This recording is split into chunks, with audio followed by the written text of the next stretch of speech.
no compromise. உங்க சைடுலயும் எங்க சைடுலயும். It's a GT promise. GT Holidays, South India's #1 travel brand. உங்கள் தங்க நகையை அதிக விலைக்கு விற்கவும் மற்றும் அடகில் இருக்கும் தங்க நகையை மீட்டெடுத்து அதிக விலைக்கு விற்கவும் உடனே அணுகவும். Prime gold hub 9840551787. ஆதன் தமிழர்களுக்கு வணக்கம். பீகார் தேர்தல் முடிவுகள். பீகாரில் மீண்டும் என்டிஏ கூட்டணியே ஆட்சி அமைக்க இருக்கிறது. எப்படியும் மீண்டும் நிதிஷ்குமார் 5வது முறையாக முதலமைச்சர் ஆவார் என்ற ஒரு செய்திகளும் வந்து கொண்டிருக்கிறது. பீகாரில் மீண்டும் மோடி அமித்ஷாவினுடைய வியூகம், நிதிஷ்குமார் மீண்டும் முதலமைச்சர் ஆவது உள்ளிட்ட பல விஷயங்களும், அதே போல காங்கிரசின் மிகப்பெரிய பின்னடைவு, பிஜேபியின் இந்த வெற்றிக்கான காரணம் என்ன உள்ளிட்ட பல விஷயங்களை பாரதிய ஜனதா கட்சியை சேர்ந்த திரு அஸ்வத்தாமன் அவர்கள் நமக்கு இணைய வழியே இணைந்திருக்கிறார். திரு அஸ்வத்தாமன், வணக்கம் ஜி, எப்படி இருக்கீங்க? வணக்கம், நல்லா இருக்கேன். நல்லா இருக்கீங்களா மாதேஷ்? நலமா. நன்றி நன்றி நன்றி. பிஜேபி வெற்றி பெற்றிருக்கிறது, வாழ்த்துக்கள்.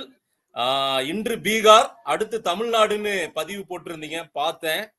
அது பீகார், இது தமிழ்நாடு. நீங்களும் ராகுல கைட்டி விட்டாதான் வெற்றி பெற முடியும்னு பதிவு போட்டிருந்தீங்க, அதையும் நான் பார்த்தேன். வாழ்த்துக்கள் உங்களுக்கும். நான் அப்படி சொல்லலைங்க.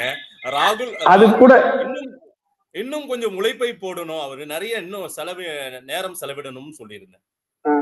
இல்ல, நீங்க சொல்லியிருந்தது அதுதான். நான் கூட அது வந்து ஷேர் கூட பண்ணிருந்தேன், பாத்தீங்களா என்னன்னு தெரியல.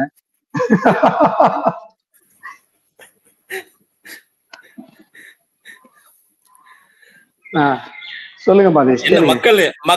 மக்கள் பீகாரில் கொடுக்கப்பட்ட அங்கீகாரம், ஒரு அலைன்ஸ், திமுக கூட்டணி எப்படி தமிழ்நாட்டுல இன்டாக்டா இருக்கோ அந்த மாதிரி ஒரு அலைன்ஸ் பீகார்ல ஏற்படுத்தியிருக்கேன் போல தெரியுது.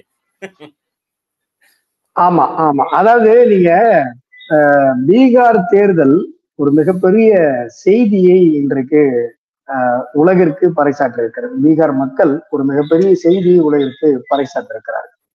என்ன அப்படின்னு சொன்னா, மக்களிடம் உண்மையாக இருக்கிற அரசியல் தலைவர்களைத்தான் மக்கள் ஏற்றுக்கொள்வார்கள். போலியாக, பொய்யாக, இல்லாத விஷயங்களை இருப்பதாக கூறி மக்களை நயவஞ்சகமாக ஏமாற்றும் எண்ணத்தோடு மக்களை யாரும் அணுகினால் அவர்களை தக்க பதிலடி கொடுத்து மக்கள் விரட்டுவார்கள் என்கிற ஒரு மிகப்பெரிய ஒரு செய்தியை இன்றைக்கு பீகார் மக்கள் தந்திருக்கிறார்கள். இந்த உங்களுக்கு தெரியும், இந்த எஸ்ஐஆரை அடிப்படையாக கொண்டு பல்வேறு வதந்திகள், புரளிகளை வைத்து ராகுல் அரசியல் செய்து வந்தார். அந்த அரசியல் சூழ்ச்சியை, நல்ல சூழ்ச்சி, இதை வைத்து மக்களை ஏமாற்றலாம் என்று நம்பி திமுகவும் முதலமைச்சர் மு.க.ஸ்டாலின் அவர்களும் கூட அந்த சூழ்ச்சியை எடுத்துக்கொண்டு இங்க செயல்படுத்த முயற்சி செய்தார்.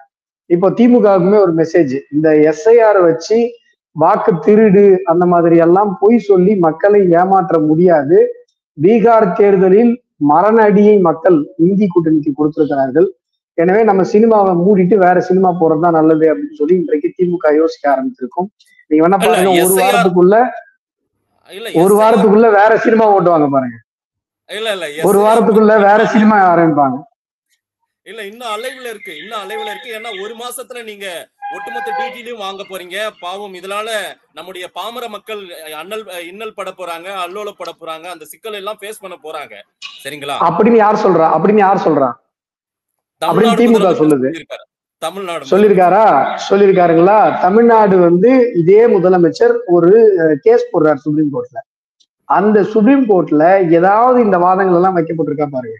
அங்க என்ன சொல்லியிருக்காங்கன்னா, சார் பண்டிகை காலம் சார், மழை காலம் சார், ஸ்டேட் கவர்மெண்ட் எம்ப்ளாயிஸ்க்கு நிறைய வேலை இருக்கு சார், இப்படிப்பட்ட விஷயங்கள் தான் சொல்லிட்டு இருக்காங்க. மீடியா முன்னாடி வந்து என்ன சொல்லுவாங்கன்னா, ஏழை எளிய மக்களுடைய ஓட்டுகள் பறிக்கப்பட போகிறது, சிறுபான்மை மக்களுடைய ஓட்டுகள் பறிக்கப்பட போகிறது, இந்த மாதிரியான அரசியல்வாதங்களை எல்லாம் பொதுவெளியில் மக்களிடம் வைக்கிற திமுக நீதிமன்றம் செல்லும் பொழுது இதெல்லாம் வைக்க வேண்டியதான உண்மையான குற்றச்சாட்டா இருந்தான். இப்ப சார், தமிழ்நாட்டுல 8 கோடி பேர், யாருக்கும் இந்த எஸ்ஐஆர் படிவத்தை பூர்த்தி செய்வது கஷ்டமாவே இல்லை. ஒரே ஒருத்தருக்கு மட்டும் அதை பார்க்கும்போது தலை சுத்துது, அவர் பேர் மு.க.ஸ்டாலின். இதான் இன்றைக்கு தமிழகத்துடைய நிலைமை. அதுல என்ன உங்களுக்கு, இப்ப நீங்க யோசிச்சு பாருங்க, ராகுல் வந்து கர்நாடகாவில ஒரு தொகுதியை மேற்கோள் காட்டி, சார் இந்த இடத்துல வந்து பாத்தீங்கன்னா ஒரே இடத்துல 48 ஓட்டு இருக்கு, ஒரே இடத்துல 30 ஓட்டு இருக்கு, இந்த மாதிரிலாம் ஒரு பிபிடி பிரசன்டேஷன் போட்டு காட்டினார். பாத்தீங்களா? இப்போ உண்மையிலேயே ராகுல் சொல்லுகிற குற்றச்சாட்டு உண்மை என்று ஒரு வாதத்திற்கு நீங்க வைத்துக் கொண்டீர்கள் வைங்களேன், அதுக்கு என்ன தீர்வு?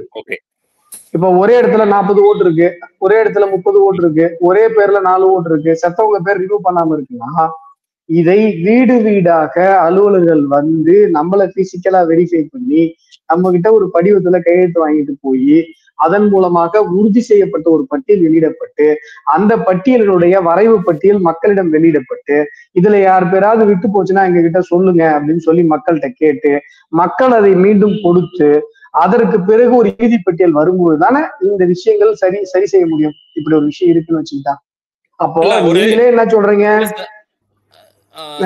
சொல்லுங்க.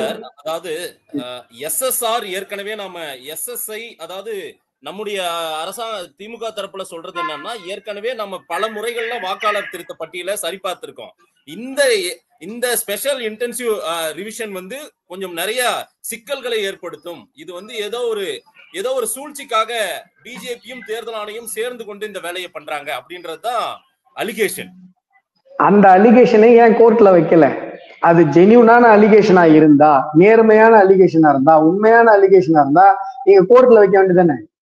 நீங்க மீடியாவில வந்து அதை பேசுறீங்க, சோசியல் மீடியால 10 பேரை விட்டு எழுத சொல்றீங்க, ஏன் கோர்ட்ல வைக்கல? அப்போ நீங்க மக்களை ஏமாற்ற முயற்சி செய்வீர்கள். பீகார்லயும் இப்படிதான் மக்களை ஏமாற்றுவதற்கு ராகுல் முயற்சி செய்து இப்ப மண்ணை கவி இருக்கிறார். இப்ப தமிழகத்திலும் இது நடக்க போகிறது. அதான் நான் சொல்றேன். சாத்தியம் எப்படி சாத்தியம்? தமிழ்நாட்டில் என்ன சாத்தியம்? பீகார்ல பார்க்கத்தானே போறீங்க. Hardcore Hindi belt sir, hardcore Hindi belt. இது ஹார்ட்கோர் தமிழ் பெல்ட் சார். இது ஹார்ட்கோர் தமிழ் பெல்ட் சார். நீங்க தமிழ் விரோதிங்க சார். தமிழ் காட்டு மிராண்டி மொழின்னு சொன்னவங்க சார். வீட்டுல வேலைக்காரிகிட்ட கூட இங்கிலீஷ்ல தான் பேசணும்னு சொன்னவங்க சார். அகர வரிசைப்படி தமிழ் எழுத்துக்களை அழித்து விட்டு ஆங்கில எழுத்துக்களை பயன்படுத்தி எழுதணும்னு சொன்னவங்க சார். 1.5 லட்சம் ஈழத்துல 1.5 லட்சம் எங்களுடைய தமிழ் சொந்தங்களை கொன்று குவித்தவர்கள் சார். தமிழர்களாக சிந்தித்தால் திமுக இந்த மண்ணில் இருக்கவே முடியாது. ஆட்சி அமைக்கிறதுலாம் அடுத்த விஷயம். இந்த மண்ணில் இருக்கவே முடியாது. தமிழர்களாக சிந்திக்க ஆரம்பித்திருக்கிறார்கள். இதுதான் இன்றைக்கு தமிழக மண் சொல்லுவதற்கு காத்து கொண்டிருக்கிற ஒரு செய்தி. அதை நீங்க புரிஞ்சுக்கணும். நீங்க வந்து இன்றைக்கு தமிழகத்துல போதைப் பொருள் பரவல் கட்டுக்கடங்காமல் இருந்து கொண்டிருக்கிறது. பெண்கள் மீதான வன்முறை மிகப்பெரிய அளவில் இருந்து கொண்டிருக்கிறது. காவல்துறையினர் திருவண்ணாமலையில ஒரு பெண்ணை கர்நாடகாவில இருந்து தக்காளி விற்க வந்த ஒரு பெண்ணை வந்து காவல்துறையினர் பாலியல் வன்புணர்வுக்கு ஆட்படுத்தினார்கள். அந்த வடு மறைவதற்கு முன்பாக ஆந்திரா அந்த வடு மறைவதற்கு முன்பாக இங்க வந்து திண்டிவனத்துல இதே மாதிரியான ஒரு சம்பவத்தை இன்னொரு காவலர் ஈடுபட்டிருக்கிறார். இப்படி தமிழகம் முழுவதும் பெண்களுக்கு எதிரான வன்முறைகள் தலைவிரித்து ஆடிக்கொண்டிருக்கிறது. சட்டம் ஒழுங்கு சீர்குலைவுகள் என்பது இருந்து கொண்டே இருக்கிறது. இங்க ஒரு ஆட்சி நடந்து கொண்டிருக்கிறதா இல்லையா என்பதே தெரியல. இப்ப இந்த எஸ்ஐஆர்ல ஒரு வீடியோ போடுறாரு சிஎம். அதுல என்ன பிரச்சனை சொல்றாரு சார்? உறவு முறை கேக்குறாங்க. எந்த உறவு முறை எழுதுறதுன்னு தெரியல. அப்பா பேரா, அம்மா பேரா, தாத்தா பேரா, மனைவி பேரா, எது எழுதுறதுன்னு தெரியல சார் அப்படின்ற. இதுல ஏதாவது ஒண்ணு எழுதணுங்க. அதாங்க உறவு முறை. அதே போல குடியுரிமை சிட்டிசன்ஷிப், குடியுரிமையை நிரூபிக்க வேண்டிய நிலை கூட அது கொண்டு வருது. இந்த இல்ல குடியுரிமை அதுல கேட்கவே இல்லையா சார்? எஸ்ஐஆர் ஃபார்ம் உங்க வீட்டுக்கு இன்னும் வரலையா மாதேஷ்? பிஎல்ஓ வந்து கொடுத்தாங்களா இல்லையா? ஃபில்அப் பண்ணி கொடுத்துட்டீங்கன்னு கேள்விப்பட்டேன். வந்திருக்கோம், நீங்க ஃபில்அப் பண்ணி கொடுத்துருப்பீங்க. இல்ல எனுமரேஷன் ஃபார்ம் வந்ததும் நான் முழுமையா அதை கண்டிப்பா பார்த்துட்டு என்னென்னலாம் அது மக்களுக்கு எளிய மக்களுக்கு பிரச்சனையா இருக்குது. பொதுவா ஃபார்ம் பார்த்தாவே நம்ம மக்கள் கொஞ்சம் பதட்டம் ஆயிடுவாங்க. நீங்க கொடுக்கிற ஃபார்ம் அதே இல்ல அதே ஃபார்ம் பார்த்தா பதட்டமா வருது. திராவிடர்கள் யாராவது பதட்டமாவாங்க? தமிழர்கள் எங்களுக்கு எல்லாம் ஒரு பிரச்சனையும் இல்ல. நீங்க தமிழரா திராவிடரா? நீங்க பரீட்சையிலேயே வந்து நீங்க பேப்பரப்பா பரீட்சையிலே நீங்க கேள்வித்தாளை பார்த்தா நீங்க பதட்டம் அடைஞ்சிருப்பீங்க. அந்த பழக்கத்துல ஐயோ சார் ஃபார்மை பார்த்தா நாங்கெல்லாம் அறிவார்ந்த சமூகம் சார். அந்த ஃபார்ம்ல ஒண்ணுமே இல்லை. என் பேரு கேக்குறாங்க, எங்க அப்பா பேரு கேக்குறாங்க. இதுல நான் ஏன் பதட்டப்பட போறேன் சொல்லுங்க? அதுல ரொம்ப தெளிவா இருக்கு. நீங்க ஒரு விஷயம் நல்லா புரிஞ்சுக்கோங்க. அதுல வந்து முதலமைச்சர் என்ன சொல்றாரு? அதுல 3 பார்ட் இருக்கு. முதல் பாட்டு, 2வது பாட்டு, 3வது பாட்டு. 2வது பாட்டுல ஒரு முறை உறவு முறை கேக்குறாங்க, 3வது பாட்டுல ஒரு முறை உறவு முறை கேக்குறாங்க அப்படின்றாரு. இதுதான் அவர் ஒரு போட்ட 8 நிமிஷ வீடியோல அவர் சொல்ற ஒரே குற்றச்சாட்டு.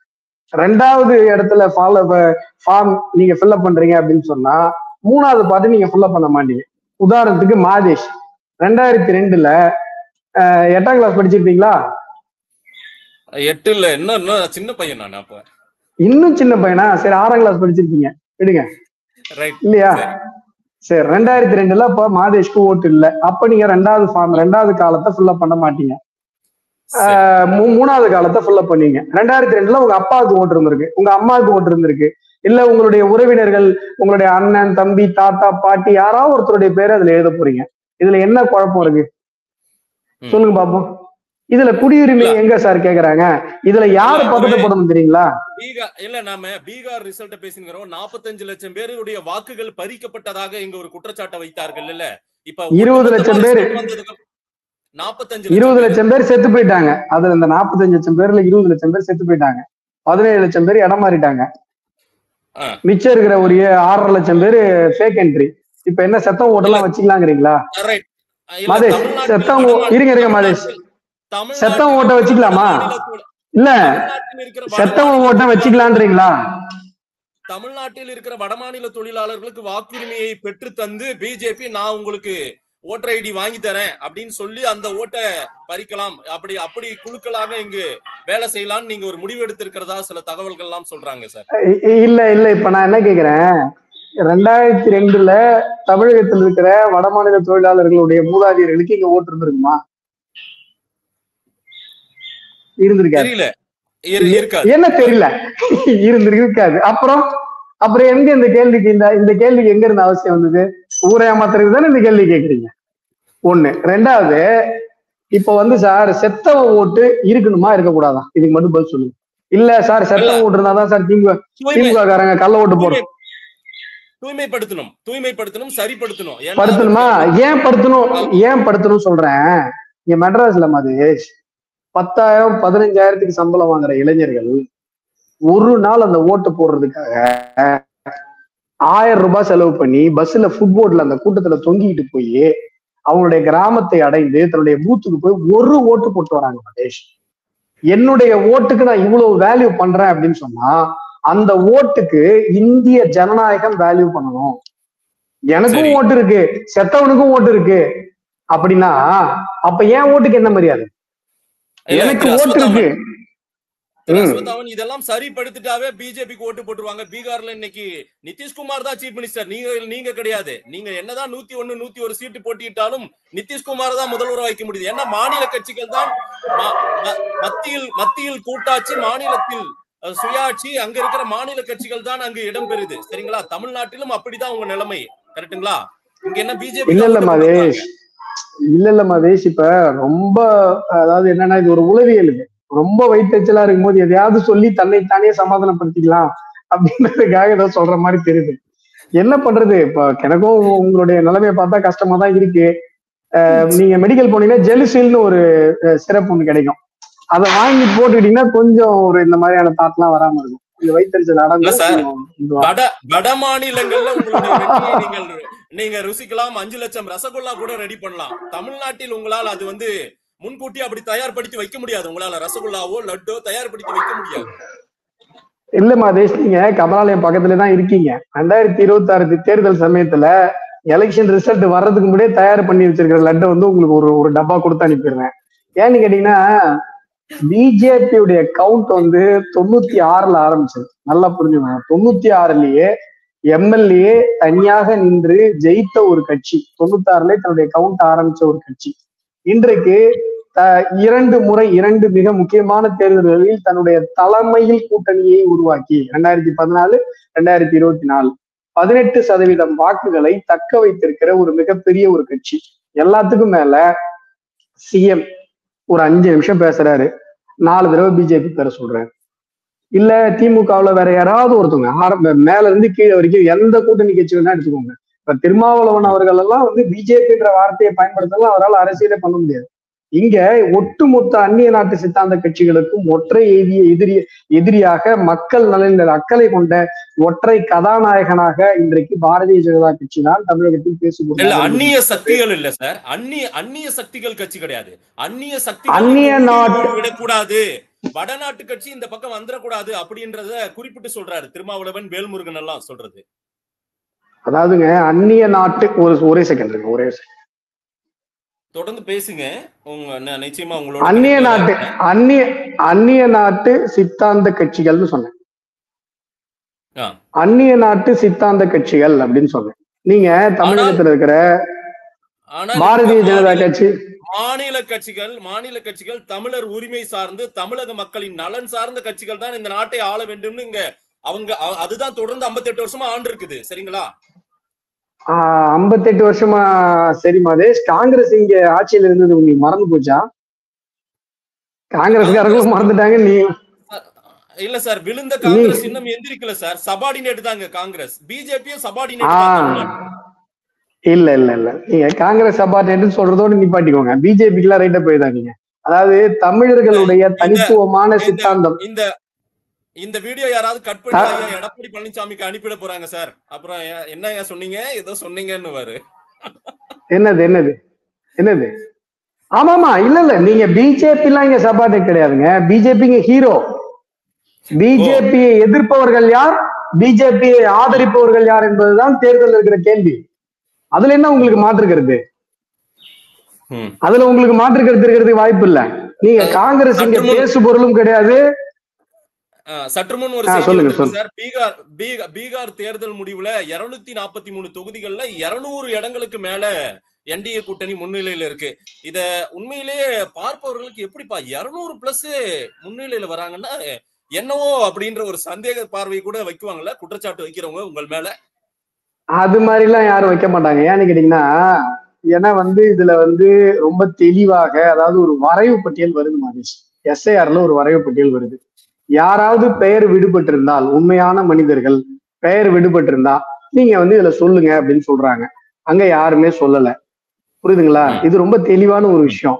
இப்போ மக்கள் இதுல என்ன செய்தி சொல்றாங்கன்னா, இந்த மாதிரியான எஸ்ஐஆர் மாதிரியான நியாயமான நடைமுறைகளில் கூட ஒரு சூழ்ச்சி மிக்க ஒரு அரசியலை செய்து மக்களை ஏமாற்றுபவர்களுக்கு மக்கள் ஒரு தக்க பதிலடியை கொடுக்கிறார்கள். இதுதான் இதுல இருக்கிற செய்தி. அந்த செய்தி நீங்க புரிஞ்சுக்கிட்டீங்களா? இப்ப தமிழகத்திலயும் இதே மாதிரி 200க்கு மேல ரிசல்ட் வரும். எஸ்ஐஆர் ஒட்டுமொத்தமா அதை சரிபார்த்து விட்டு எலெக்ஷன் கமிஷன் வெளியிடுற அந்த பட்டியலின் அடிப்படையில் வாக்குகள் விழுந்தால் 200+ தமிழ்நாட்டிலே வருவீங்களா? 234ல பிஜேபி கூட்டணி இல்லைங்க. எஸ்ஐஆர் மாதிரியான நியாயமான நடைமுறைகளில் கூட உங்களுடைய அற்ப அரசியலை புகுத்தி, இதுல ஏதோ ஒரு சூழ்ச்சி இருக்கு, இதுல ஏதோ ஒரு இது இருக்கு, அது இருக்குன்னு சொல்லி மக்களை ஏமாற்றி நீங்கள் நடத்துகிற இந்த நயவஞ்சக ஆட்சிக்கு எதிராக அதை யாரும் பேச விடாமல் மக்களை மடைமாற்றுகிற இந்த கேவலமான போக்கிற்கு எதிராக உங்களுக்கு மக்கள் தீர்ப்பு கொடுப்பார்கள் சொல்றேன். இன்னொரு விஷயம் மட்டும் நான் இடையில ஒரு இடைச்சர்களா சொல்லிக்கிறேன். நீங்க நடுவுல என்ன சொன்னீங்க சார், தேசிய கட்சி தமிழகத்துல வரவே வராது சார், என் மாநில கட்சி தான் சார் வரும் அப்படின்னு சொன்னீங்க. நீங்க தமிழர்களுடைய அடையாளம் என்ன மதேஷ்? தமிழர்களுடைய தத்துவம் என்ன? இங்க 60 வருஷமா திராவிடம் என்கிற தத்துவம் பேசப்படுது, நான் மறுக்கல, கரெக்ட். 60 வருடத்திற்கு முன்பாக திராவிடம் என்கிற ஒரு தத்துவம் இந்த மண்ணில் தோன்றுவதற்கு முன்பாக இங்க என்ன தத்துவம் பேசப்பட்டது?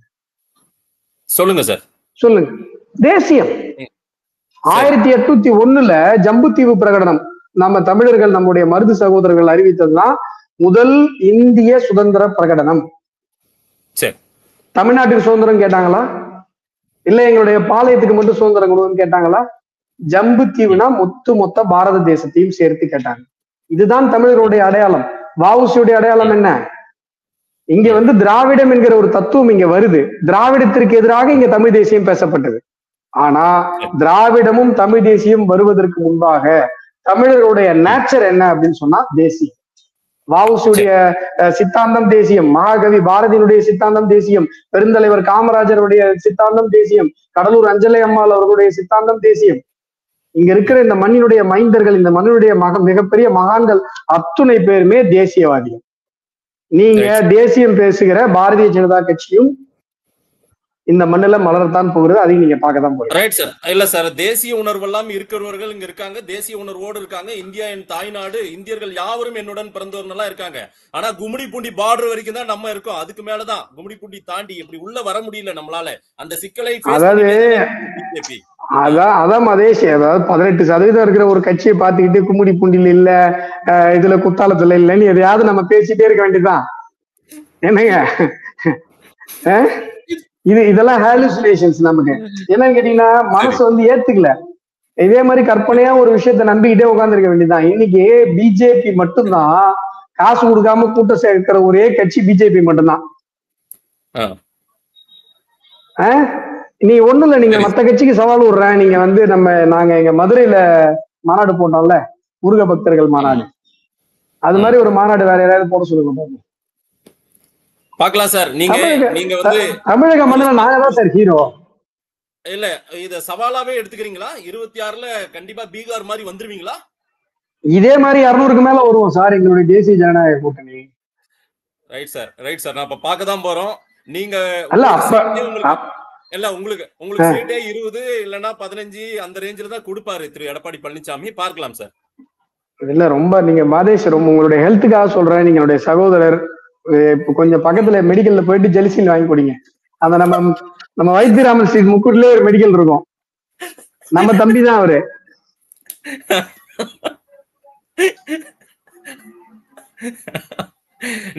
நேரில் சந்திப்போம். நம்ம முழுமையான தேர்தல் முடிவுகள் வரட்டும். நன்றி.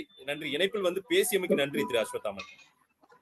நன்றி நேயர்களே, மீண்டும் ஒரு நேரலையில் சந்திப்போம். நன்றி, வணக்கம்.